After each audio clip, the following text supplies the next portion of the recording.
भारत की शिक्षा प्रणाली एक ऐतिहासिक बदलाव के दौर से गुजर रही है। हम बात कर रहे हैं प्राइमरी स्कूल से लेकर यूनिवर्सिटी तक हर लेवल पर होने वाले बदलावों की। तो आइए आज समझते हैं कि ये सब क्या हो रहा है और इसका हमारे और आपके भविष्य पर क्या असर पड़ने वाला है। चलिए शुरुआत इस एक नंबर से करते हैं, 28%। ये आंकड़ा हमें एक बहुत बड़ी और ज़रूरी कहानी बताता है। इसका मतलब है कि भारत में सिर्फ 28% युवा ही हायर एजुकेशन यानी कॉलेज तक पहुंच पाते हैं। और अगर आप G20 जैसे बड़े देशों से तुलना करें तो ये सबसे कम में से एक है। बस यही एक चिंताजनक आंकड़ा था जिसने इतने बड़े बदलाव की नींव रखी। तो बात सिर्फ एक आंकड़े की नहीं है, ये नंबर तो बस एक इशारा है उन गहरी समस्याओं की तरफ जिनसे हमारा एजुकेशन सिस्टम सालों से जूझ रहा था। चलिए देखते हैं कि आखिर वो असल समस्याएं थी क्या। जरा सोचिए, एग्जाम्स का वो जबरदस्त प्रेशर, एक ऐसा सिलेबस जो शायद आज की इंडस्ट्री की जरूरतों से मेल ही नहीं खाता, और ऊपर से इतने सारे अलग अलग नियम कानूनों का जाल।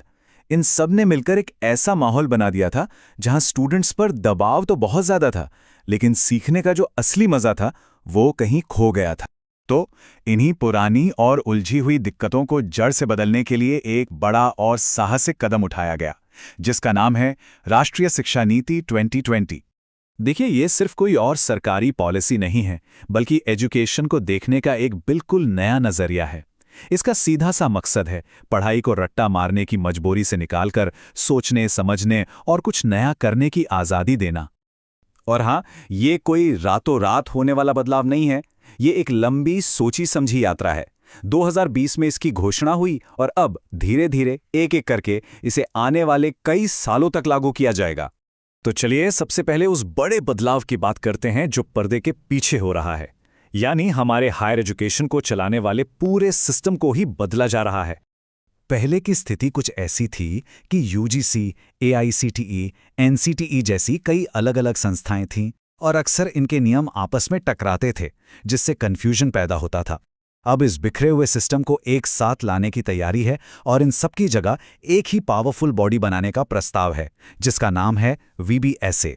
तो ये वीबीएसए, आप इसे एक तरह का सुपर रेगुलेटर समझ सकते हैं। इसका एक ही काम होगा, पूरे हायर एजुकेशन सिस्टम के नियमों को आसान बनाना, लाल फीताशाही को कम करना और पढ़ाई की क्वालिटी को बेहतर बनाना। चलिए अब उस बदलाव पर आते हैं जो सीधे क्लासरूम तक पहुंचेगा। वो बदलाव जो स्टूडेंट्स और टीचर्स दोनों के रोज के अनुभव को बदलने वाला है। हमारा दशकों पुराना 10+2 वाला स्कूली ढांचा अब वो बीती बात हो गया है। उसकी जगह अब ये नया 5+3+3+4 का स्ट्रक्चर आया है। इसमें खास बात यह है कि शुरुआती सालों में बच्चों को खेल खेल में सिखाने पर जोर है, और जैसे जैसे वो बड़े होंगे उन्हें अपनी पसंद के सब्जेक्ट्स चुनने की पूरी आज़ादी मिलेगी। और स्टूडेंट्स के लिए शायद सबसे बड़ी राहत की खबर, अब बोर्ड एग्जाम साल में 2 बार देने का ऑप्शन होगा, जिससे वो एक ही परीक्षा के प्रेशर से बचेंगे।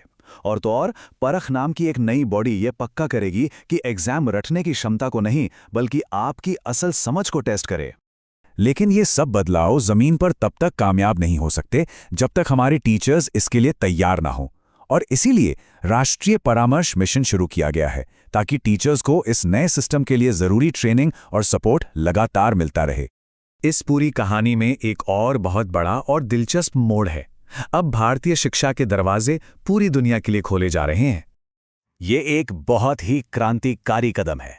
इसका मतलब है कि दुनिया की टॉप यूनिवर्सिटीज अब भारत में अपने कैंपस खोल सकेंगे, यानी वर्ल्ड क्लास एजुकेशन के लिए शायद अब विदेश जाने की जरूरत ही ना पड़े। और ये सिर्फ एक आइडिया नहीं है, ये अब हकीकत बन रहा है। यूनिवर्सिटी ऑफ यॉर्क और यूनिवर्सिटी ऑफ लिवरपूल जैसे बड़े नाम मुंबई और बेंगलुरु जैसी जगहों पर अपने कैंपस खोलने की तैयारी में जुट गए हैं। जैसा कि यूजीसी के चेयरपर्सन ने खुद कहा है, ये सिर्फ एक प्रक्रिया नहीं है, बल्कि ये भारत के हायर एजुकेशन सेक्टर में एक बहुत बड़े बदलाव का संकेत है। ये बात वाकई भारतीय शिक्षा के लिए एक नए युग की शुरुआत की तरह है। तो आखिर में सवाल ये उठता है कि इन सभी सुधारों का, इन सभी बदलावों का असली मकसद क्या है? ये सब हमें किस बड़े लक्ष्य की तरफ ले जा रहा है? इन सारे बदलावों का जो अंतिम लक्ष्य है वो एक ही है, एक ऐसी एजुकेशन सिस्टम बनाना जो 2047 तक भारत को एक विकसित देश बनाने के सपने को पूरा करने में मदद करे।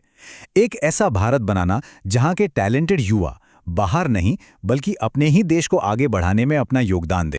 तो सबसे बड़ा सवाल यही है कि क्या ये महत्वाकांक्षी योजना भारत को दुनिया का अगला नॉलेज हब बना पाएगी? खैर, इसका जवाब तो आने वाला वक्त ही देगा, लेकिन एक बात तो तय है, एक नई और रोमांचक यात्रा की शुरुआत हो चुकी है।